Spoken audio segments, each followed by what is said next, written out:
नमस्कार मित्र.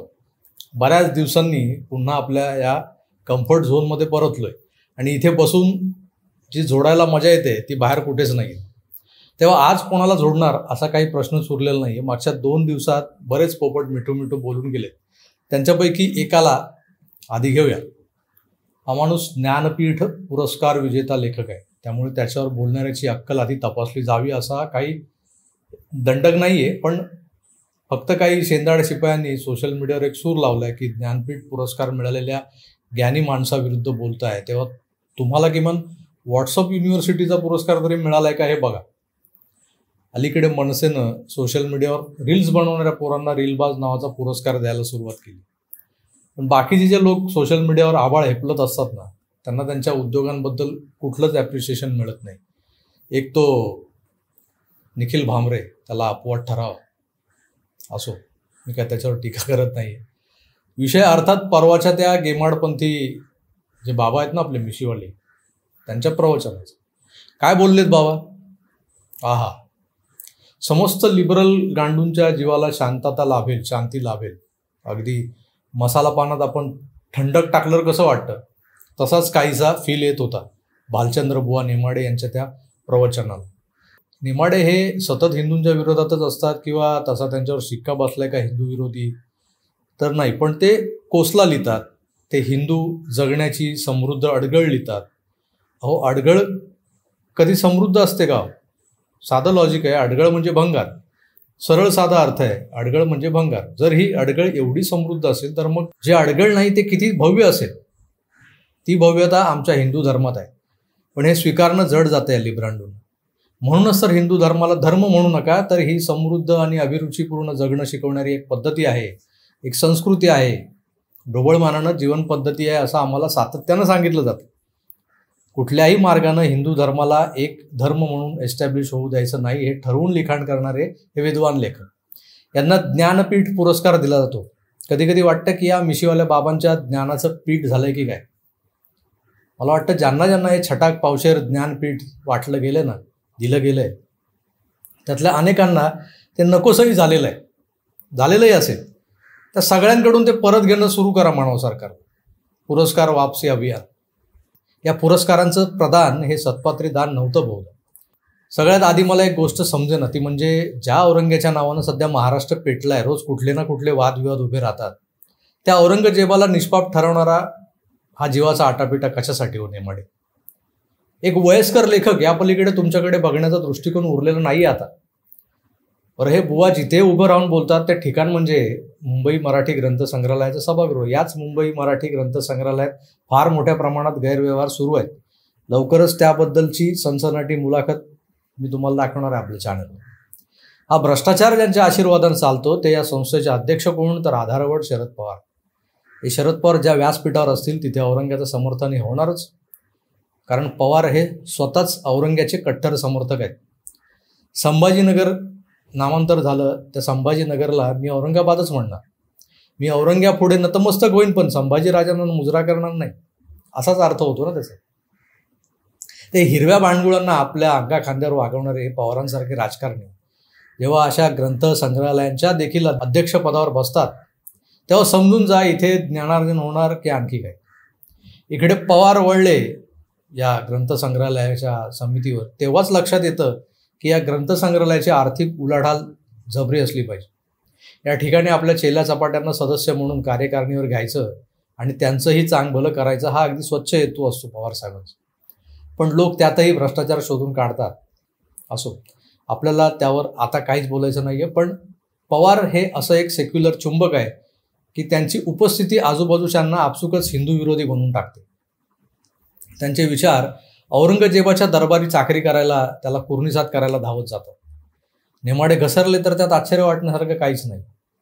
पवार होते व्यासपीठावर, पण मला त्यांनी सांगितलेल्या स्टोरीतल्या पंड्यांचं आश्चर्य वाटतं की बामणांच्यात एवढी कुठून हिंमत आली की ते बादशाहच्या राण्यांना उचलून तळघरात नेतात आणि भ्रष्ट करतात, नाही का? सोशल मीडियावर नेमाडेंना अनेकांनी काही प्रश्न विचारले. बोलून चालून औरंग्याच्या बायका राण्यास त्या एकट्या कशा बरं मंदिरात गेल्या? सोबत फौजपाटा नव्हता का? औरंग्याचा जनानखाना मोठा होता. त्या जनान्यांसोबत तृतीयपंथीयांची एक फौजच असायची दिमतीला. मग या 2 राण्या एकट्याच कशा बरं गेल्या पंड्यांकडे? पण पंड्यांकडे म्हणजे मला मंदिरात गेल्या असं म्हणायचं होतं. तर त्या एकट्याच मंदिरात गेल्या आणि मग त्यांना त्या बामणांनी मंदिरातल्या तळघरात नेलं आणि भ्रष्ट केलं. मग रागावून औरंग्यानं बनारसचं ते शिवमंदिर पाडून टाका असा आदेश दिला. काय लॉजिक आहे साला? मी अलीकडेच एक विधान ऐकलंय, पण मला ते स्ट्राईक होत नाही नेमकं कुठे ऐकलंय. आपली बायको शेजाऱ्याचं कौतुक करायला लागली की समजायचं आपल्यात काहीतरी कमी झालेली आहे. पूर्वीसारखं जमत नाही. औरंग्याच्या या 2 राण्या आणि त्या बनारसी पंड्यांचं नेमकं काय गुळफीट होतं ते त्या राण्यांना, औरंगजेबाला किंवा त्या बदमाश पंड्यांनाच ठाऊक. पण आमच्या बंपक मिशीवाल्यानं जो इतिहास सांगितला आहे तो आम्ही लहानपणी चंपक वाचायचो ना, त्यातही न खपणार आहे. मुळात ग्रंथसंग्रहालयाच्या शतकोत्तरी इव्हेंटच्या अनुषंगानं भाषणं कशी करायची, तर हे कशी भाषणं करायची हे शरद पवारांकडून शिकायला होतं नेमाडेंनी. पण नेमाड्यांचा नेम चुकला. ते नको त्या ट्रॅकवर गेले. त्यांना हा खरा इतिहास कुणीतरी ऐकवायला हवा. कुणी कशाला? चला आपणच ऐकूया त्या. त्यात एक गोष्ट खरी की बनारसी पंड्यांच्याही रासलीला कमी नव्हत्या. मासिर ए आलमगिरी या दस्तऐवजात काही हुकूम लिखित आहे, नोंद आहे. डच ईस्ट इंडिया कंपनीच्या एका अधिकाऱ्याच्या पत्रव्यवहारात काही उल्लेख आहे. 1669च्या एका नोंदणीत असा उल्लेख आहे की दिनपरवर म्हणजे धर्मरक्षक. आता औरंगजेब हा काही सर्वधर्म समभावाला तर नव्हता, म्हणजे हा इस्लामचाच रक्षक. तो धर्मवेडा नव्हता असं आज ठासून सांगणाऱ्यांनी खरंच इतिहास वाचलाय का हे पाहायला हवं. औरंगजेबानं कुठल्याही धर्मवेड्या शासनकर्त्यासारखं वागत, तसंच वागत हिंदूंची देवस्थानं पाडली, लुटली, वेद पाठशाळा बंद केल्या, त्या नष्ट केल्या, वेदाभ्यासकांना शिक्षक आणि त्या शिकवणाऱ्या शिक्षकांना ठार मारलं. पण आपण त्याच औरंग्याचं ताबूत आजही नाचवतो. काशी विश्वेश्वराचं मंदिर औरंगजेबानंच पाडलं हे शाश्वत सत्य नाकारता येत नाही म्हटल्यावर त्यावर चंदेरी वर्ख कसा चढवायचा, त्याला तुपात कसं तळायचं आणि साखरेत कसं घोळायचं याकडे कटाक्षानं पाहिलं गेलं अजून. आणि हेच सांगणारा एक पत्र जनमनाचा कानोसा वगैरे जे येतं ना, वाचकांची पत्र असतात, तसं एक पत्र, पण ते पत्र लिहिणारे इतिहास संशोधक गजानन भास्कर मेहेंदळे आहेत. आणि त्यांनी एक पत्र आपल्या भिकारी कुबेरांच्या लोकसत्तेत छापून आणलं होतं. म्हणजे त्यांनी लोकसत्तेला पाठवलं होतं. सोमवार दिनांक 20 डिसेंबर 2021 हे लोकमानस या सदरातलं एक पत्र आहे गजानन भास्कर मेहेंदळे यांचं. 15 डिसेंबरला त्याआधी एक लेख आला होता, धर्मनिरपेक्षतेच्या मूलभूत तत्वाला सुरुंग, आणि त्यातील काही ऐतिहासिक बाबींविषयी मेहेंदळेंना खुलासा करायचा होता, म्हणून त्यांनी हे पत्र लिहिलेलं आहे. त्यात ते स्पष्टपणे लिहितात की मासिर ई आलमगिरी 17 अल कादा जुलूस सन 12 म्हणजे 8 एप्रिल 1669 या तारखेखाली पुढील नोंद आहे. धर्मरक्षक दिन परवर बादशाहांना कळवण्यात आले की ठट्टा व मुलतान या सुभ्यांमध्ये आणि विशेषतः बनारस येथे ब्राह्मण त्यांच्या प्रस्थापित पाठशाळांमध्ये, त्याला मदारस असं म्हणतात, आपण त्याला मदरसा म्हणतो, त्याला मदारस म्हणतात, खोटी पुस्तके शिकवण्यात मग्न असतात आणि हिंदू व मुसलमान इच्छुक व विद्यार्थी अशुभ विद्या प्राप्त करण्याकरता दूर अंतरावरून त्या मार्गभ्रष्ट लोकांकडे येतात. इस्लामनुसार प्रशासन करणाऱ्या इस्लाम निजाम असणारा म्हणजे इस्लामचं राज्य असणाऱ्या बादशाहांचे सर्व सुभेदारांना हुकूम सादर झाले की कुधर्मी लोकांच्या पाठशाळा आणि त्यांची उपासनास्थानं पाडून टाकावीत आणि काफिरांच्या धर्माचे अध्ययन, अध्यापन व जाहीर आचरण अत्यंत तातडीने बंद पाडावे. आता धर्मरक्षक म्हणजे कोणत्या तरी धर्माचा किंवा सर्व धर्मांचा रक्षक नव्हे, इस्लामचा रक्षक. खोटी पुस्तके म्हणजे इस्लामेतर धर्माची पुस्तके. अशुभ विद्या म्हणजे इस्लामेतर धर्माशी संबंधित विद्या. मार्गभ्रष्ट म्हणजे गैर इस्लामी मार्गाने जाणारे आणि कुधर्मी म्हणजे इस्लामेतर धर्मांचे आचरण करणारे, असे वरील उतार्यात अभिप्रेत आहे. डच ईस्ट इंडिया कंपनीचा मी मगाशी उल्लेख केला नोकरीतला एक निकोलस डी ग्राफ हा अधिकारी 1670 मध्ये बंगालमधल्या हुगळी येथे होता कार्यरत.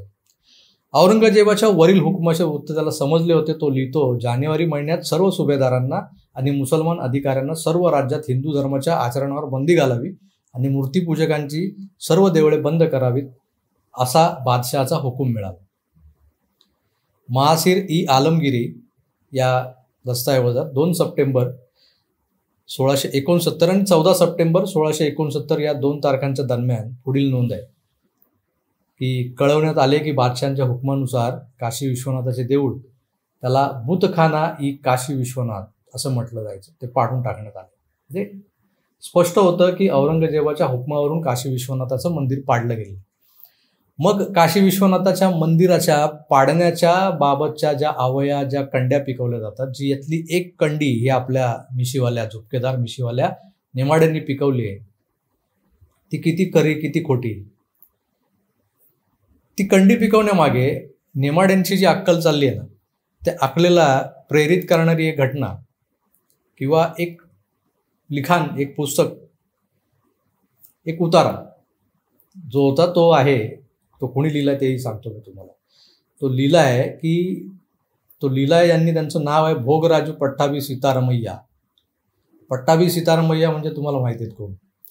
हे आंध्र प्रदेशातील एक काँग्रेस पुढारी होते. 1948 मध्ये काँग्रेसचे अध्यक्षही होते. ते अहमदनगरच्या किल्ल्यात कैदेत असताना त्यांनी ऐकलेल्या व वाचलेल्या गोष्टी किंवा त्यांना सुचलेले विचार त्यांनी एका वहीत लिहून ठेवले. त्यांची सुटका झाल्यावर त्यांनी ही टिपणं जी होती लिहून ठेवलेली ती फेदर्स अँड स्टोन्स नावाने पुस्तक रूपाने प्रकाशित केली. त्या पुस्तकाला विशिष्ट असं काही सूत्र नाही येते, जे सगळं मिसळ येते. पुणेरी कोल्हापुरी मिसळ कशी असते, रस्सा, तर्री, मूग, मटकी, फरसाण, तसं त्या फरसाणातला हा प्रकार आहे. तो जाणून बुजून लिहिलेला आहे. त्या संकीर्ण स्वरूपाचं जे लेखन त्यांनी केलं होतं, त्याचं जे त्यांचा संग्रह होता फेदर्स अँड स्टोन्स, या पुस्तकामध्ये पृष्ठ क्रमांक 178 आणि 179 वर त्यांनी एक गोष्ट लिहून ठेवली होती. औरंगजेब धर्मवेडा होता अशी एक समजूत लोकांमध्ये आहे. आणि पुढे त्यांनी जे लिहिलं आहे ते फार कमालीचं आहे की काशी विश्वेश्वराच्या मूळच्या देवळाच्या जागी मशीद बांधली, हे एक असं उदाहरण आहे. तशीच मथुरेतील एक मशीद हे एक दुसरं उदाहरण आहे. जिझिया पुन्हा लागू करणं हे तिसरं उदाहरण आहे. औरंगजेबाच्या धर्मवेडेपणाचं लक्षण. ते खोडून काढताना पट्टाभी सीताराम यांनी जी स्टोरी सांगितली आहे ती अशी की या औरंगजेबाच्या पदरी अनेक हिंदू मनसबदार होते, सरदार, सुभेदार होते. त्यांचा सगळा लवाजमा जो असायचा, बायका, पोरं यांना घेऊन ही मंडळी एकदा बनारसचं पवित्र देऊळ पाहण्यास निघाली. त्यांच्यात कच्छची एक राणी होती. जेव्हा ते लोक देवळाला भेट देऊन परतले तेव्हा कच्छची राणी गायब होती. त्याने आत व बाहेर, पूर्वेला, उत्तरेला, पश्चिमेला, दक्षिणेला तिचा शोध घेतला, पण तिचा काही थांगपत्ता लागला नाही. ज्याला फक्त 2 मजले असल्याचे दिसत होते त्याचा अधिक झटून शोध घेतल्यावर त्या देवळाला एक तहखाना म्हणजे तळघर असल्याचं उघड झालं. तेव्हा त्याच्याकडे जाणारा मार्ग बंद असल्याचं आढळलं. तेव्हा दार तोडलं आणि जेव्हा आत गेले तेव्हा त्यांना जे काही दिसलं की आतमध्ये अंगावरचे दागदागिने जे असतात ते सगळे गमावलेली एक राणी, तिची फिक्कट आवृत्ती त्यांना दिसली. धनिक आणि दागिन्यांनी लगडलेले यात्रेकरू हेरायचे, त्यांना देऊळ दाखवताना फसवून तळघरात न्यायचं आणि त्यांचे दागिने लुटायचे. हा तिथल्या पंड्यांचा, महंतांचा धंदा होता, असं त्यांनी लिहिलेलं आहे. आता ती जी राणी होती तिला त्या गोष्टीचा जो काही मनस्ताप झाला आणि हा दुष्टपणा, या पंड्यांचा दुष्टपणा आलमगीर औरंगजेबाला, जहापनाला समजला, तर रागावून त्याने मग ते जे काही मंदिर होतं ते तोडण्याचे आदेश दिले. आणि या अर्धवट तुटलेल्या मंदिरावरती ह्या राणीने सांगितलं की आता इथे मशीद बांधा. ही राणी, कच्छची राणी, ती हिंदू होती की मुस्लिम याचा उल्लेख नसला तरी त्या राणीने सांगितलं म्हणून तिथे आताची जी ज्ञानव्यापी मशीद आहे ती ज्ञानव्यापी मशीद उभी राहील. ते काय की तिला खुश करण्याकरता मशीद बांधण्यात आली आणि काशी विश्वेश्वराच्या देवळाच्या शेजारी ही एक मशीद अस्तित्वात आली. मुळात तिथे काशी विश्वेश्वराचं कुठलं मंदिर होतं जे आपण आजवर ज्याची पूजा करत होतो ते मंदिर. खरं मंदिर ज्याच्यावरती ते मंदिर तोडलं गेलं, जिथे तळघर होतं, त्या तळघरात त्या राणीची लूट झाली आणि म्हणून त्या रागाने तिने त्यावर तिथे मशीद बांधायला सांगितली. पण हे सगळं का झालं तर औरंगजेबाला त्या पंड्यांचा राग आला की तुम्ही कसं नीतिभ्रष्टतेने वागताय, चोऱ्यामाऱ्या करताय, वाटमाऱ्या करताय. जे लोक त्या मंदिरात श्रद्धेने येतात देवाचं दर्शन घ्यायला त्यांना तुम्ही लुटताय. मग औरंगजेबाला प्रचंड राग आला आणि त्या कनवाळू राजानं ते मंदिरच तोडायला लावलं. बोलतात ना रहेगा बास ना बजेगी बासुरी. हे किती महान होता औरंगजेब. कारणच त्या सगळ्या दुःखांचं कारणच नष्ट करून टाकलं ते. आता पट्टाभी सीतारामय्या यांनी ही गोष्ट कधी कुठे त्यांना कोणी सांगितली याचा काही कुठे उल्लेख केलेला नाही पुस्तकात. पण जेव्हा नानासाहेब गोरे हे समाजवादी पुढारी पट्टाभी सीतारामन यांना भेटले तेव्हा त्यांनी हा प्रश्न त्यांना विचारला होता की तुम्ही ही जी काही गोष्ट सांगितली आहे त्या ज्ञानव्यापी मशिदीच्या निर्मितीची आणि त्याच्या आतमध्ये असलेल्या दडलेल्या आमच्या मंदिराची जे तोडलं गेलं आणि त्यावर तुम्ही मखलाशी करता की औरंगजेब हा धर्मरक्षक होता. उत्तर असं दिलं पट्टाभी सीतारामन यांनी की मी हिंदू मुसलमानमध्ये ऐक्य असावं अशा मताचा आहे.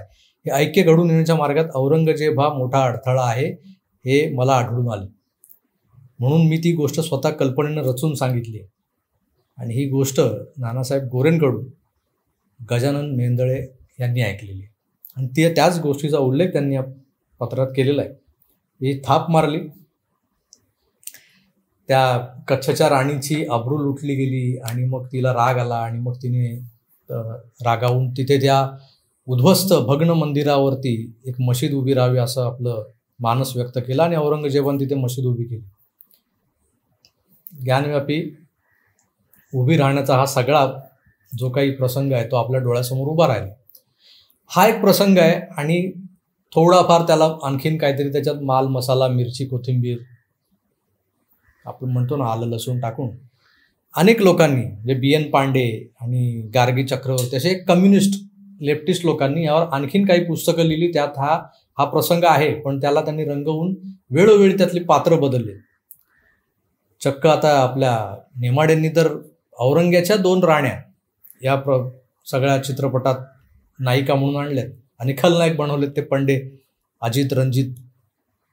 हो की नाही मित्रो, पट्टाभी सीतारामन सारख्या या काँग्रेसी पिलावडीनं काशी विश्वेश्वर मंदिराच्या विध्वंसाला जबाबदार औरंग्याला राष्ट्राचा पिता घोषित केला नाही हे आपलं नशीब समजायचं. हे सगळं त्यांची सगळी करामती बघितल्यानंतर, हे उद्योग बघितल्यानंतर. पण आजही तोच औरंगजेब काही मुसलमानांच्या स्टेटसवर येऊन टेचात बोलतो बाप अखेर बाप होत आहे. याला कारणीभूत हे मिशीवाले भंपक बाबा आणि त्यांची चंपक प्रवचन. चंपक वाचलंय की नाही कधी? चांदोबा चंपक. चंपकमध्ये जी प्रवचनं असायची ना ती या नेमाड्यांची प्रवचनं आहेत. नेमाड्यांचा नेम चुकला आणि आता ज्या चर्चा घडतील त्यातून हे सत्य बाहेर पडणारच की ज्ञानव्यापी मशीद नाही तर तिथे काशी विश्वेश्वर मंदिर होतं.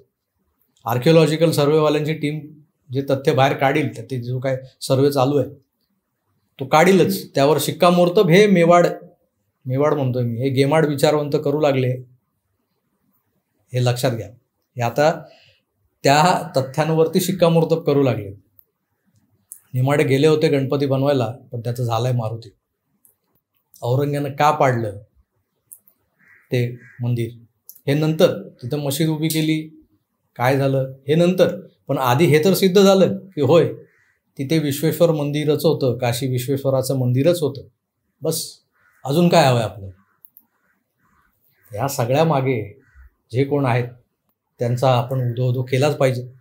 तर बोला मिशीवाले बाबा की जय. धन्यवाद.